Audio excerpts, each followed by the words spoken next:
Bonjour à tous, bienvenue pour cette nouvelle vidéo, j'espère que vous allez bien. Alors, oh, j'ai mon chat, il me fait de la peine. Tu veux rentrer, hein? Ah là là. Bonjour madame. Oh, ça souffle, il y a un peu la pluie, oh là là, difficile. J'allume la caméra droit direct, j'ai terminé il n'y a même pas 5 minutes ma lecture que j'étais en cours, hein, mais qui n'est plus en cours vu que je l'ai terminée. Bien, bravo, donc je vais commencer par celle-ci. Bien que j'ai terminé un autre bouquin avant. Mais voilà, comme... bref. Ah oui, mais c'est qu'il pleut vraiment maintenant. C'est pour ça que t'es rentrée en fait. Hein. Ah là là. Je viens de terminer Les âmes inconscientes de Rod Marty. Alors si vous ne le saviez pas, Rod Marty et moi c'est une grande histoire d'amour. C'est un peu comme Gabriel Katz, vous voyez. C'est ces auteurs qui sont arrivés avec un livre chez Scrinéo. Et puis tu savais pas trop d'où ils venaient. Tu sais pas trop ce qu'ils écrivent. Gabriel Katz il est plus dans de la fantaisie. Oui, il est plutôt dans de la fantaisie. Il a fait aussi des polars ou des thrillers, ce genre de trucs, mais j'avoue que je préfère sa plume en fantaisie. Et c'était cette période où à peu près tout ce que sortait ou publiait Scrinéo, j'étais en mode genre, je veux, oh waouh, c'est trop bien. Bref, tout ça pour en venir au fait que, il y a quelques années de ça, moi j'ai regardé juste avant, mais je sais plus de quand il date. Donc en 2015 déjà, oh waouh, ça date. Ah oui, c'est juste, j'avais pas Alice encore, j'étais même pas enceinte. Oh purée.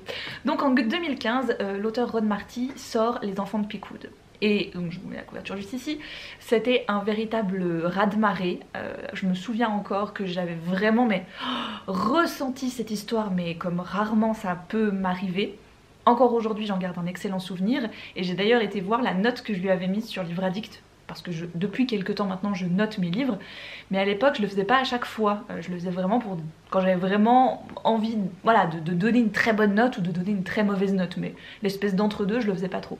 Et là pour Les Enfants de Pickwood je lui avais mis 19 sur 20, parce qu'en effet c'était un très bon livre que j'avais énormément aimé, une part de magie, enfin pas de magie mais plutôt de mysticisme, de fait que des enfants arrivent à survivre en quelque sorte à un accident de bus scolaire.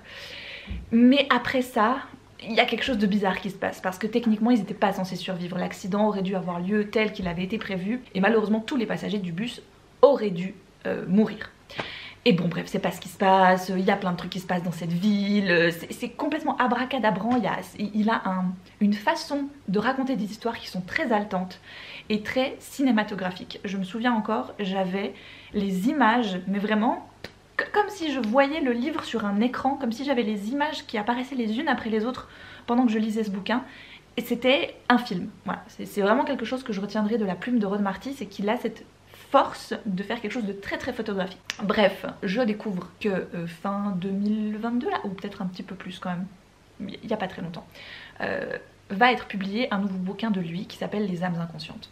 Et d'abord je lis le résumé, je vois deux temporalités différentes, on est à une fois plutôt dans les années fin des années 1600, puis ensuite aujourd'hui, et des personnages qui auraient des sortes de réminiscences de choses qu'ils auraient pu vivre dans une vie antérieure. C'est un peu l'idée, tu vas avoir 5 personnages qui aujourd'hui ne se connaissent pas, ont des liens entre eux mais qui sont très très très éloignés, des connaissances, des oncles par alliance, etc. mais pas plus.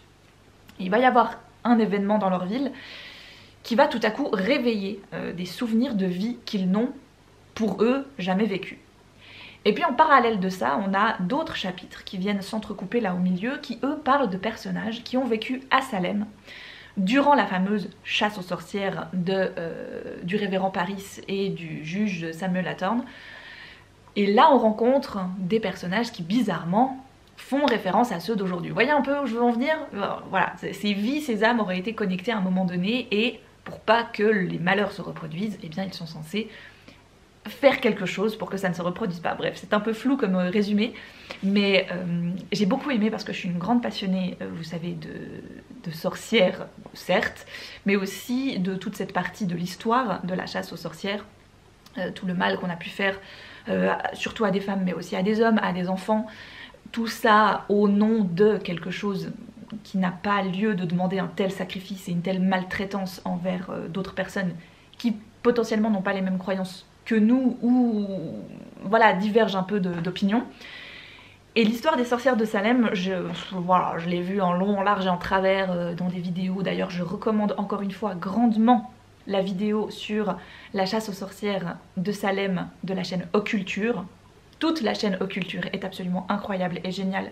Ils font un travail vraiment exceptionnel, je les adore, mais c'est vrai que leurs vidéos sur les sorcières de Salem, si c'est pas la number one pour moi, comme il y a beaucoup de personnes concernées, c'est tout un village et qu'il y a beaucoup de gens qui ont souffert et qui ont subi le courroux de ce révérend, il y avait énormément de liens à tisser entre les personnes et ils ont réalisé un arbre généalogique, des plans, des machins pour que tout le monde puisse s'y retrouver. Bref, si vous ne l'aviez toujours pas vu et que éventuellement c'est un sujet qui pourrait vous intéresser, je vous la recommande. Même moi j'ai envie d'aller la revoir juste parce que dans ce bouquin Rod Marty fait référence au vrai nom des personnes de cette époque-là. Il y a la famille des Good, il y a la famille Paris, il y a le juge qui arrive à un moment donné, enfin c'est vraiment des personnages qui ont réellement existé et qui malheureusement ont vraiment subi ce qu'elles ont subi, à quelques détails près. Bref, voilà, il a des défauts, je dirais qu'il est bien, il est bon comme bouquin parce qu'il est hyper haletant, il a encore une fois ce côté très rythmé, photographique, etc. Le petit défaut, je dirais, qu'il peut avoir, c'est que des fois, il y a des passages, il y a des scènes, pour que ça avance d'une certaine façon, c'est un peu trop facile, tu vois, c'est un peu genre, ouf, on va placer ça là, parce que comme ça m'arrange pour aller plus loin dans mon intrigue. Ce que je peux comprendre, des fois, t'as envie d'avancer un peu plus vite dans ton histoire, t'as envie d'arriver au bout, tu vois, la finalité du truc, et pour y arriver, des fois, t'as besoin de tirer un peu sur la ficelle de la facilité scénaristique, ça arrive. Voilà, c'est pour ça que je lui ai pas mis 19 comme aux enfants de Pickwood, je lui ai mis 16 je crois sur Livre Addict, ce qui est bon pour moi, tu vois. Sinon Rod Marty avait écrit un autre bouquin qui s'appelle La mer des eaux, mais qui là aussi encore une fois et tout est relié à quelque chose, tu sens que Rod Marty il aime ce côté très mystique, tu vois, les choses un peu inexpliquées, mais qui potentiellement, pourquoi pas, pourraient arriver, sont déjà peut-être arrivées, je ne sais pas. J'aime beaucoup en tout cas son style, j'aime beaucoup les thématiques généralement qu'il décide d'aborder. Très bonne lecture tout de même que ces âmes inconscientes. J'ai bien aimé les personnages, je les ai trouvés tous touchants d'une certaine manière, et le rythme est bien là quoi. Sinon, le livre que j'ai lu avant ça, et qui lui, je vous l'avoue, je suis un petit peu déçue, mais en même temps je ne vais pas me laisser abattre parce que j'ai les deux suivants dans ma pioche de lecture, et tout le monde dit que le premier est un peu lent, un peu difficile à mettre en place, et que la suite est vraiment complètement différente. J'ai lu L'ours et le rossignol de Catherine Arden, donc de la fameuse trilogie Une nuit d'hiver, je crois que ça s'appelle, je ne sais même plus. Donc Catherine Arden va s'inspirer des années qu'elle a passées à Moscou, vu que l'histoire se déroule dans une Russie historique, plutôt quoi, quelle période on pourrait dire? Bon, malheureusement elle ne dit pas à quelle période est censée se dérouler l'histoire, mais il y a fort longtemps quoi, on s'en doute bien. On est dans une époque je pense un peu moyenâgeuse quand même, en tout cas c'est ce que ça sous-entend quand tu le lis. Elle prend des personnages historiques qui ont réellement existé, modifie 2-3 choses, et en gros c'est ça qu'elle met dans les notes. Elle s'excuse pour les pros un peu de cette histoire-là, qui elle espère ne lui entraîneront pas rigueur d'avoir modifié et adapté certaines choses. Donc on se retrouve dans cette Russie très froide, aux prises avec l'hiver, et surtout avec une partie nord de la Russie qui est très respectueuse et croit beaucoup encore au petit peuple, que ce soit chez nous, dans nos propres cultures, ou plutôt en Russie, ou plutôt, enfin, prenez ça un peu, je pense, dans n'importe quelle culture, on a tous des histoires avec, je sais pas, des choses qui se sont rangées toutes seules pendant la nuit, ou ce genre de trucs. À cette époque-là, c'était important. Si aujourd'hui, ça c'est franchement, très clairement, complètement perdu, peut-être que certains y croient encore, ou il y a encore peut-être des petites choses comme ça qui peuvent se passer, mais ne rentrons pas dans ce genre de détails là. Dans l'histoire, Catherine Arden va vraiment axer le fait que ce peuple, du nord de la Russie en tout cas, là où va avoir lieu notre histoire, et donc ce petit peuple doit être accepté des humains. Ils en prennent soin d'un commun accord, vous nous rendez service, on vous rend service, vous nous donnez à manger et à boire, on va faire en sorte que votre maison soit protégée, on va faire en sorte que vos chevaux soient calmés. Bref, il y a plein de... Chaque être du petit peuple est là pour une certaine tâche, pour une certaine raison. Et donc dans notre histoire, Vassia est capable de voir ce petit peuple. Sa mère est morte en couche en lui donnant naissance, et depuis, son père ne s'est jamais remarié. Un beau jour, il va devoir se rendre à Moscou, rencontrer le prince, essayer de marier une de ses filles plus âgées, et en contrepartie, le prince accepte. Et il veut lui donner sa propre fille en mariage, à lui, vu que voilà, il est veuf, il a toujours été proche de lui, et en plus l'ancienne femme de Piotr, donc notre le père de famille, était la sœur du prince. Donc voilà, d'un commun accord, il repart avec la fille du prince. Mais la fille du prince, elle n'est pas super enchantée. Elle, de son côté, elle voit justement le même petit peuple que Vassia, mais ayant une âme très très pieuse et très croyante, elle est persuadée qu'elle voit plein de diablotins, le diable en personne. Elle n'est pas du tout à l'aise avec cette fonctionnalité de son être, on va dire, voilà. Donc quand elle arrive au nord dans la maison de Piotr, c'est encore pire, parce que bien sûr eux ils sont partout, et qu'en plus la plus jeune fille de Piotr est complètement folle alliée, quoi, selon elle. Voilà. Un beau jour, un homme de Dieu est envoyé dans cette région de la Russie pour apporter sa bonne parole, prêcher, etc. Leur ancien prêtre est décédé, donc il en faut un nouveau pour remplacer. Donc Constantine arrive, et lui, alors il a tout de suite compris, ça peut faire un peu le parallèle avec ce que j'ai lu de Rod Marty, Les âmes inconscientes, et les procès des sorcières de Salem, c'est que cet homme de Dieu veut absolument que le peuple du nord de la Russie abandonne ses croyances envers le petit peuple. Il ne faut plus rien laisser à manger sur les tables, il ne faut plus apporter de bol d'eau, il faut plus rien en fait. Et le problème est que, à force de délaisser ce petit peuple, eh bien le petit peuple, lui, soit meurt, soit se venge et décide de ne plus protéger les maisons, de ne plus protéger les champs, de ne plus protéger les étables. Et donc les gens ont de plus en plus faim, ils sont de plus en plus malades. Et donc tout ça dégénère petit à petit. Et sauf qu'au lieu de se dire mince, on a fait une erreur, il faut qu'on revienne en arrière, ce que Vassia est persuadée, mais donc en tant que jeune fille de 10-15 ans à un moment donné, elle a pas beaucoup de poids, on va dire, surtout à cette époque-là pour une fille. Et donc plutôt que d'apporter la paix et la bonne parole, c'est plutôt la famine et la maladie qui arrivent avec le père Constantine.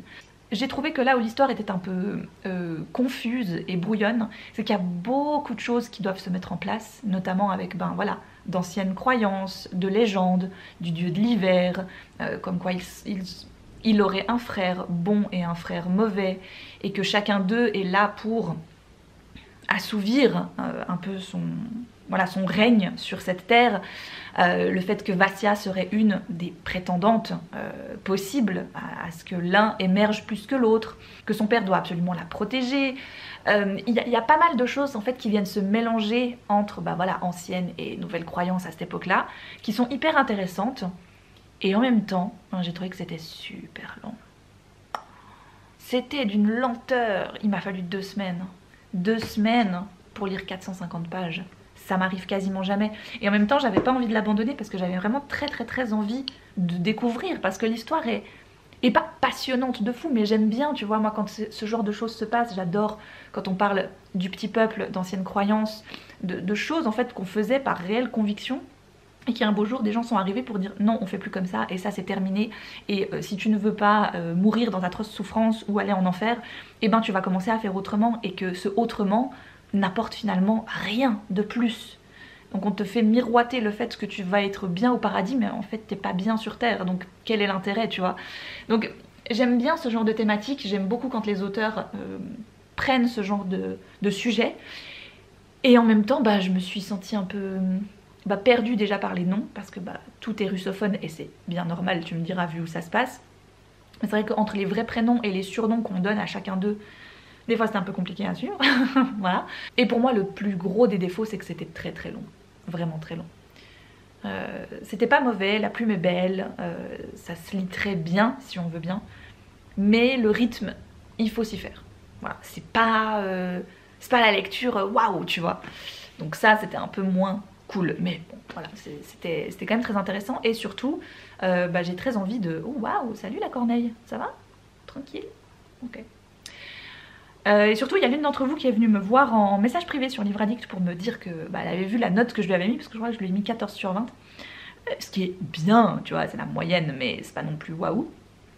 Et pour me motiver à me dire mais tu verras, le tome 2 est vraiment mieux, il y a vraiment beaucoup plus de rythme, c'est beaucoup plus intéressant. Et bon, de toute manière j'ai déjà le tome 2 et le tome 3, je sais pas ce qui m'a pris, d'habitude je ne fais jamais ça, je lis d'abord le tome 1 et après s'il m'a plu j'achète la suite. Et là je sais pas, je pense que j'ai dû profiter d'une opération poche et voilà. Ah mais oui, je sais ce qui se passe avec les oiseaux dans le jardin. Et donc hier Alice s'est pris d'une passion pour ouvrir des noix. et à les laisser là pour les écureuils, comme ça ils n'auront pas besoin de les ouvrir eux-mêmes. C'est vrai que nous on n'en mange pas spécialement, je sais qu'on devrait, ce serait bon, hein, mais voilà, voilà, bref. C'est un autre débat, c'est un autre débat.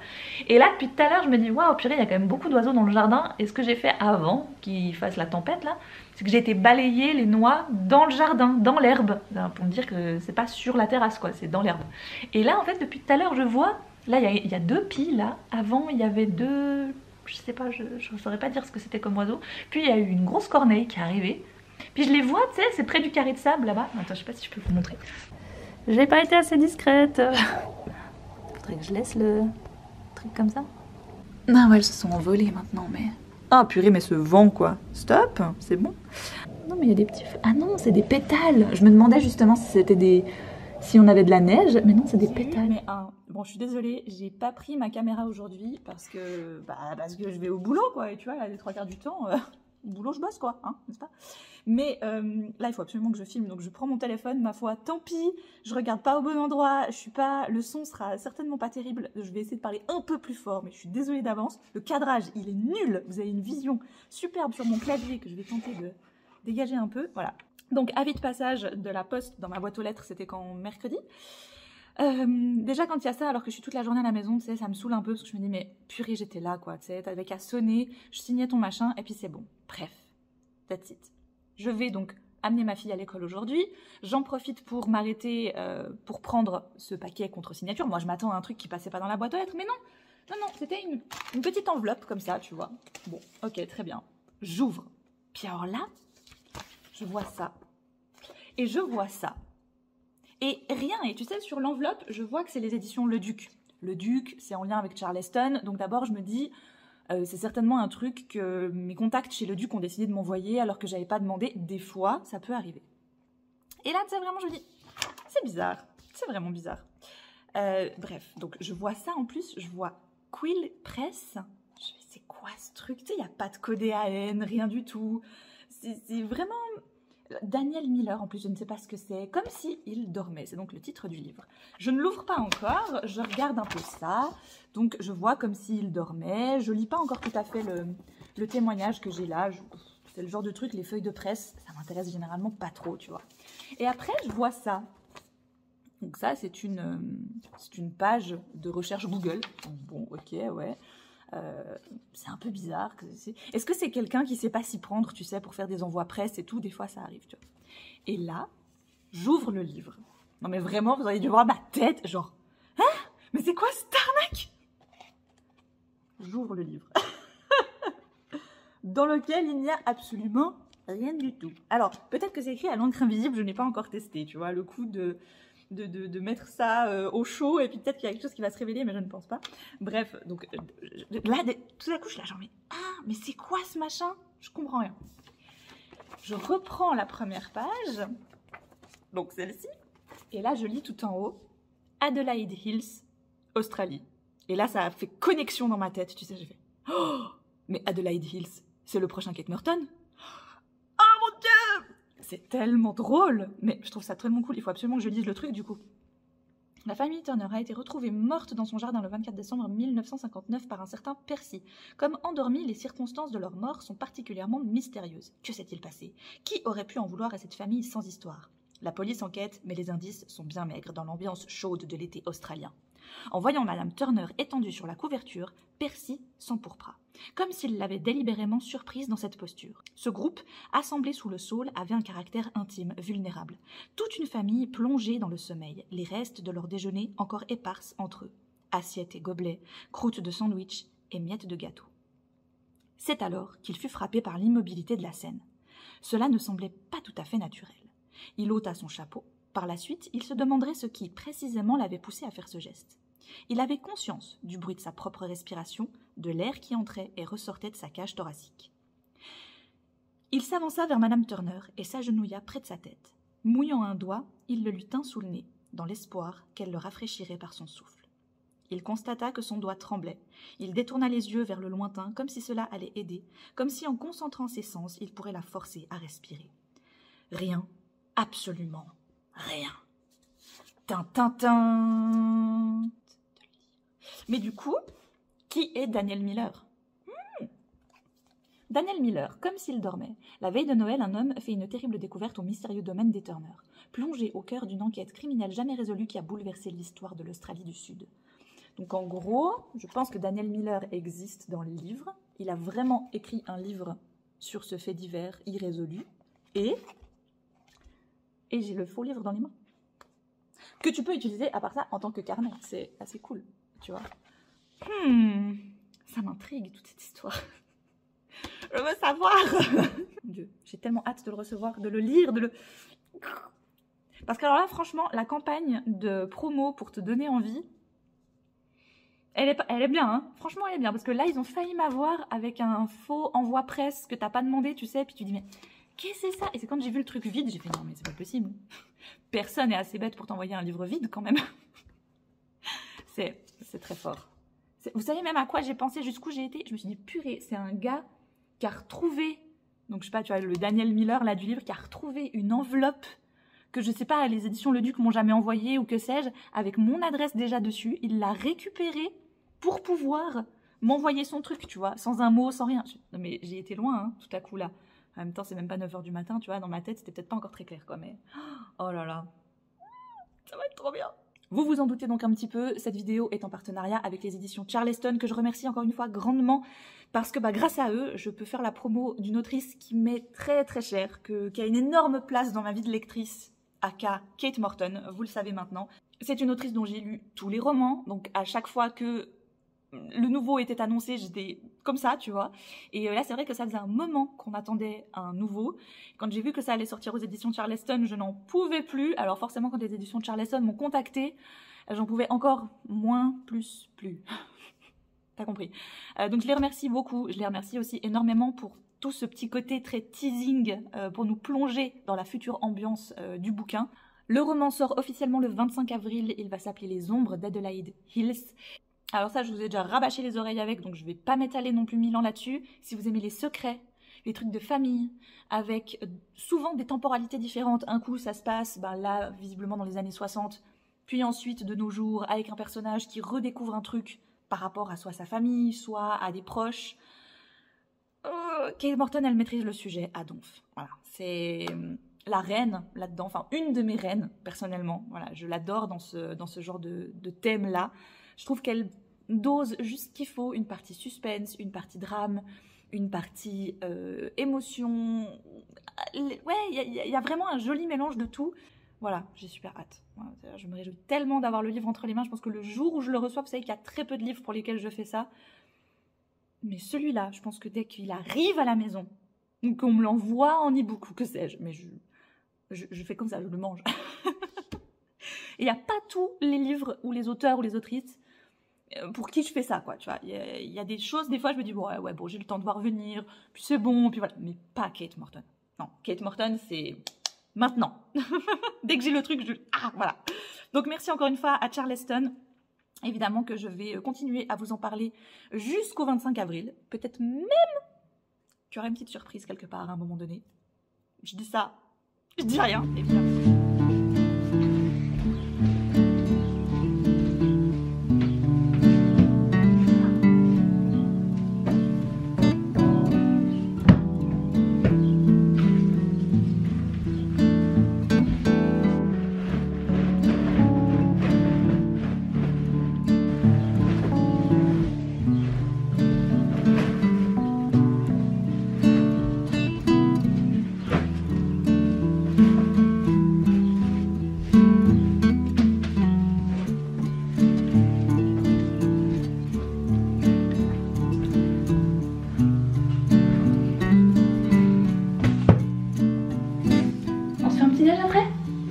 Ça te va? Ok. Tu veux t'habiller? Non. Non. J'aimerais rester en pyjama toute la journée. On va d'ailleurs ramener ton coussin ce soir, ok?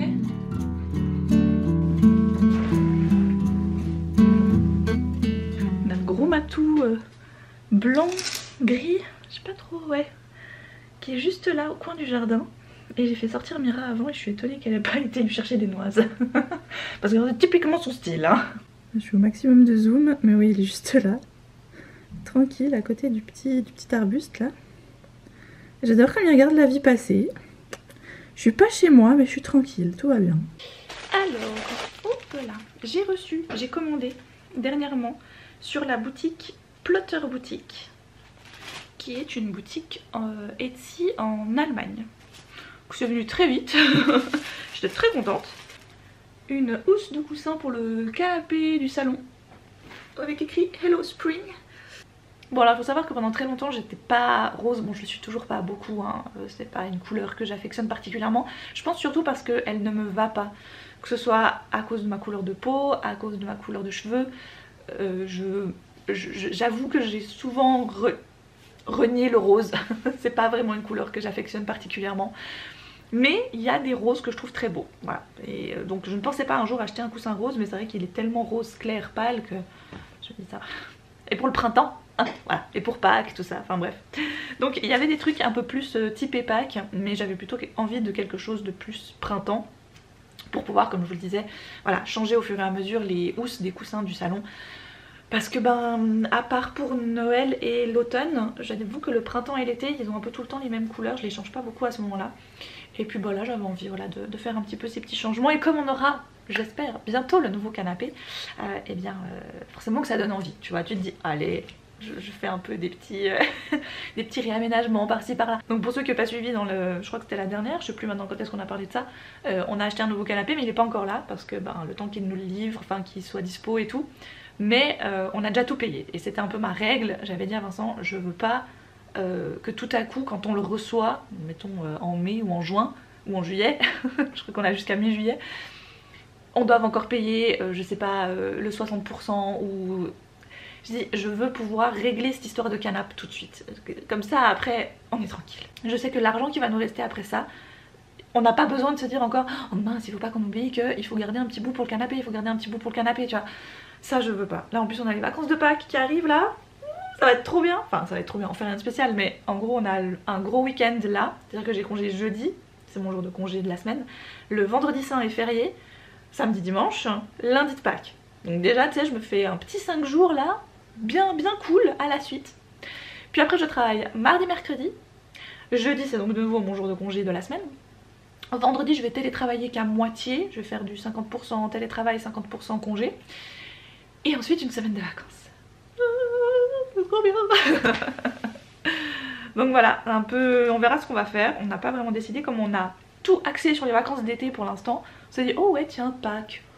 Bon, je pense qu'on va faire 2-3 petits trucs par là, un peu comme on avait fait au mois d'octobre. On s'était dit, bon, on n'a pas les moyens de partir au mois d'octobre, parce qu'on avait un peu tout misé de nouveau sur les vacances d'été. Alice qui voulait voir la mer, l'Italie, donc on avait dit ok pour ça. Mais on avait un peu tout notre budget vacances qui y était passé, quoi, quand même, mine de rien. Et ce qu'on avait fait, c'est qu'on s'était dit, mais plutôt que de se prendre la tête à vouloir voyager, etc., voir des trucs, déjà, on sait très bien que tout ce qu'on a ici, il y a, je pense, le 80% de la Suisse que je n'ai pas vu, donc voilà aussi, rien que ça. Et pendant ces vacances d'automne, on avait un peu axé nos dépenses plus sur le réaménagement de notre chez nous, ce qui est un peu le cas toute l'année. Tu me diras, là, un nouveau canapé, mais en automne on avait un peu tout concentré sur la chambre à Alice qui avait besoin de nouveaux rangements, d'aménagements, etc. Et c'était plutôt une bonne idée. Je dis pas qu'on va refaire exactement la même chose là parce que voilà, on peut pas non plus racheter des nouveaux meubles à tout bout de champ, tu vois. Voilà, essayer de faire en sorte que notre petit coin à nous soit tout aussi cool. Je pense notamment réaménager la terrasse, faire en sorte que le dehors, tu vois, nouveau soit cool. Bref, plein de petites chouettes choses. C'est bon, maman. T'as éteint? Tu peux venir préparer. On prépare Les ensemble? dames. Bah on prépare ensemble. Toi tu prépares les céréales, moi je prépare mes tartines. Qu'est-ce que tu en penses? Bien, on va déjà essayer de mettre ceux qu'on peut, d'accord? D'accord. Genre les 3 petits cochons, eux ils sont trop drôles. Eux, je suis sûre, ils ont la place. Regarde. Tu crois pas qu'on arrive? Il faudrait qu'on décale la vache, puis regarde, ils vont bien là. Ouais, moi je crois qu'on va faire ça, on va décaler la vache et puis on va les mettre ici. Qu'est-ce que t'en penses? Regarde. Oui, c'est bien.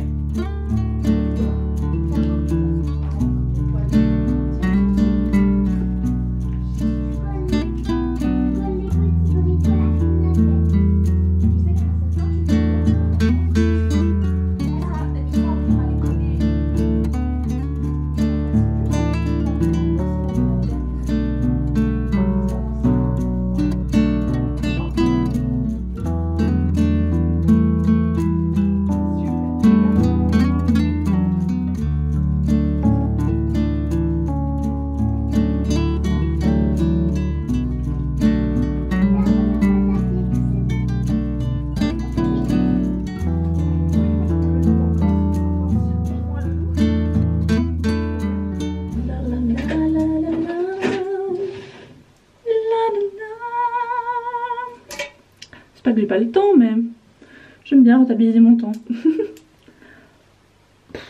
Allez, tac.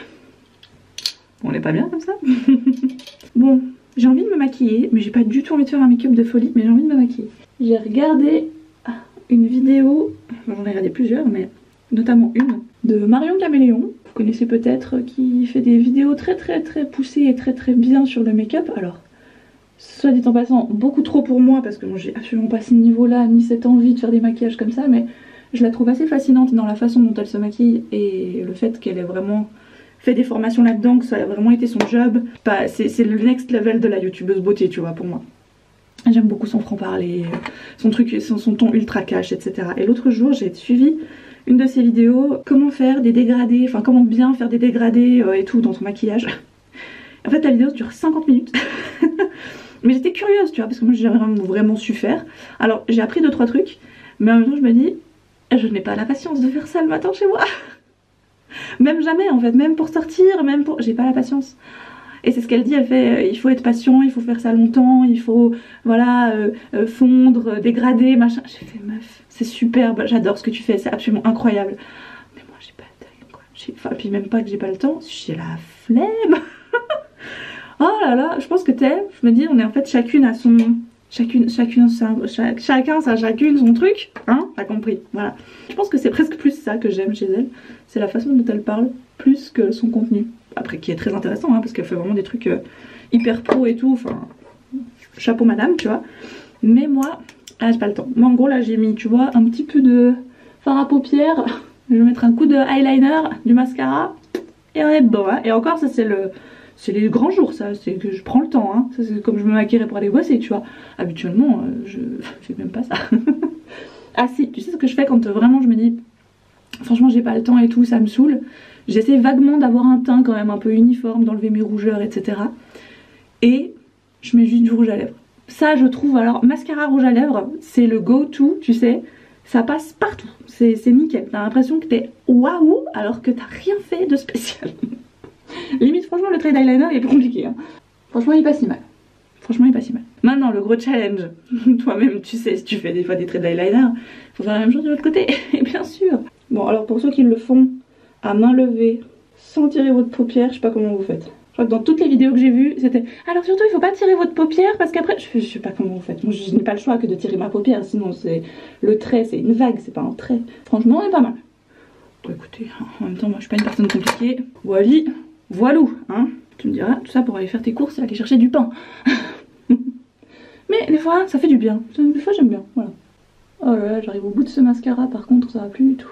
J'ai envie de vous parler d'un livre et en même temps j'aime pas parler d'un livre que j'ai pas terminé en vidéo parce que je sais que je pourrais pas le terminer là maintenant, donc ça veut dire que vous n'aurez pas mon avis sur la totalité du livre avant la prochaine vidéo.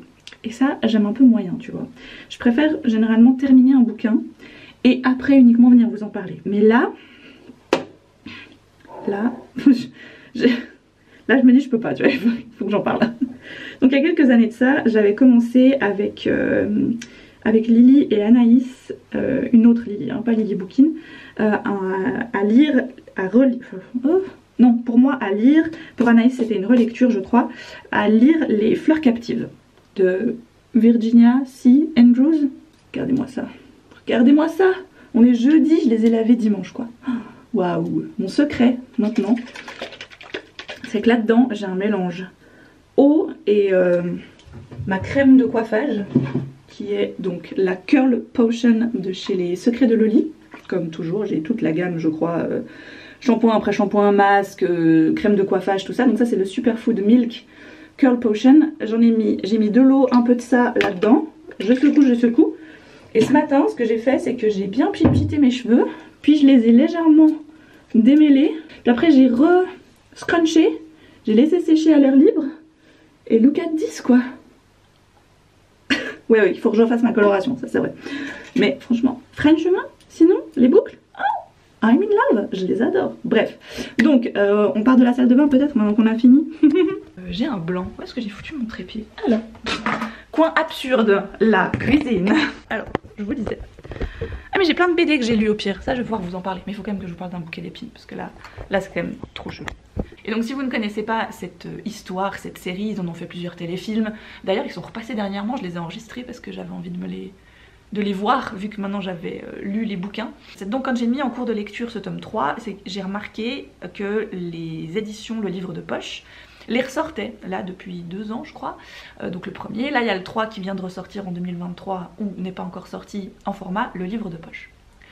Et donc moi je lis voilà, mon bouquin là, et quand même c'est très malsain. Alors de base tu sais que c'est malsain parce que les gamins dans le premier tome, en gros le père meurt, la mère se retrouve seule avec ses 4 enfants, elle se remarie, elle part, non à un moment donné elle part vivre dans la maison de ses parents. Mais en gros leur relation est hyper bizarre parce que le père des enfants c'était le grand-oncle de la mère, donc il y a des trucs de liens familiaux qui sont hyper bizarres. En gros des gens qui font des enfants ensemble alors qu'ils ont des liens familiaux, donc c'est un peu... voilà. Et pour pas offenser les grands-parents et potentiellement pouvoir se trouver un nouveau mari, elle enferme ses enfants dans le grenier. Mais tu sens que les liens familiaux sont hyper toxiques et que c'est un peu la base même du bouquin. Donc ça au pire, tu t'y attends parce que tu sais que c'est un peu de ça que ça va parler, tu vois. Donc c'est même pas tant ça qui m'a gênée. On en a vu d'autres, des bouquins beaucoup plus contemporains et actuels qui parlent d'amour et de relations entre un frère et une sœur par exemple. Je pense à Forbidden de Tabitha Suzuma, qui est... comment dire, ce livre, on l'avait lu en lecture commune avec Alicia il y a quelques années de ça, et il nous avait tout simplement déchiré le cœur. Mais, trigger warning, ça parle quand même d'inceste, à un certain niveau, bien qu'il y ait beaucoup d'amour derrière, tu vois. Enfin, là c'est un peu la même, mais de façon beaucoup plus théâtrale, quoi, on dira, voilà. On sent dans quelle année ça a été écrit, et je me demandais si dans la version poche qui a été rééditée, il y avait un peu ce trigger warning quand même au début, tu vois, de dire attention, ce texte a été écrit il y a quand même plus de 50 ans. Mine de rien, tu te rends compte, on est en 2023, le machin, il a 50 piges, quoi. Est-ce que tu peux tu vois, il faut peut-être garder à l'esprit que ça a été écrit dans ces années-là, je dirais.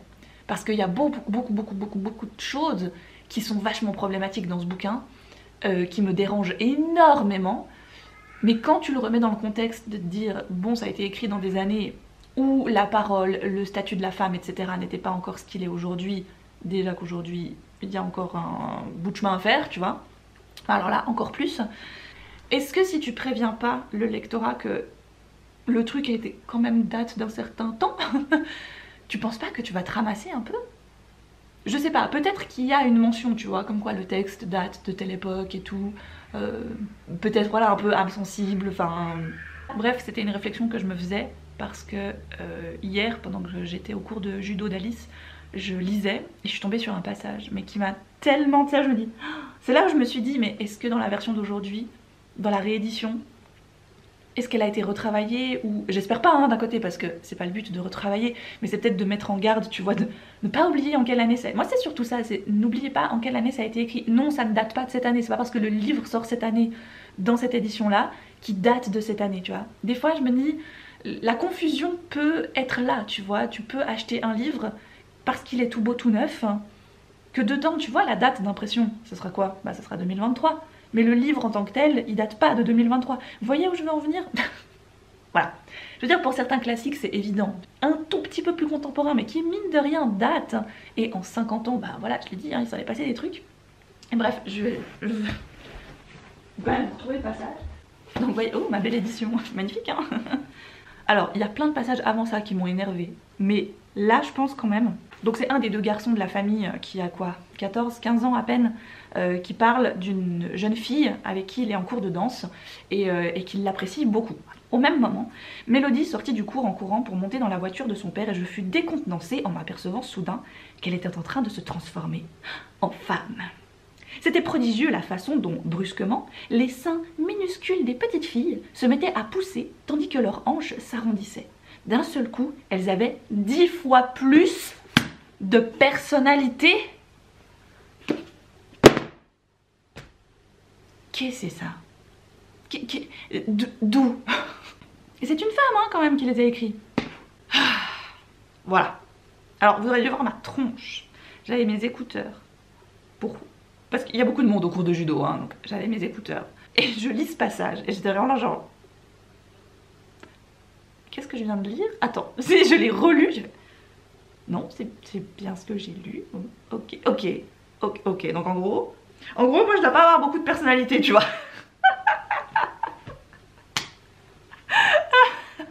Non mais sérieux quoi. Bref, oh là là. Parlons d'autre chose, s'il vous plaît, parlons d'autre chose.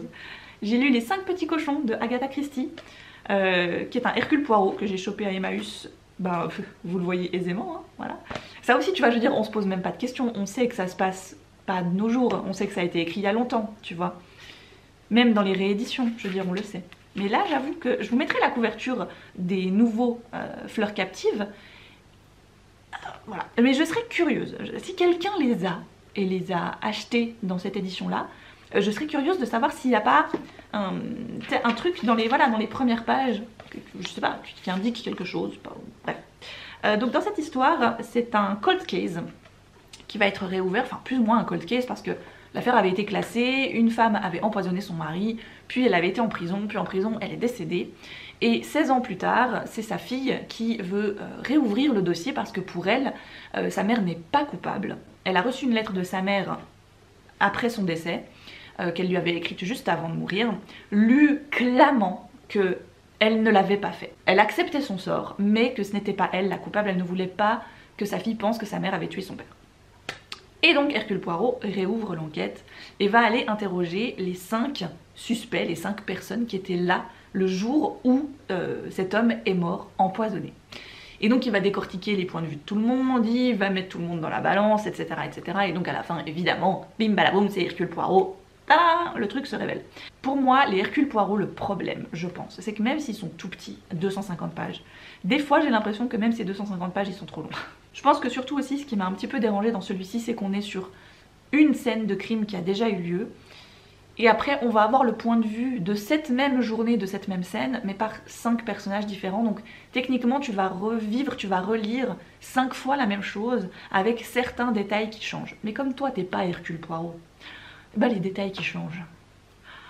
Voilà quoi, tu vois, moi je les avais pas tous en tête. Donc la finalité était bien, j'ai beaucoup aimé un peu le double twist qu'il y a à la fin. Mais pas son meilleur. Il était bien, mais c'est pas son meilleur, je dirais. Voilà.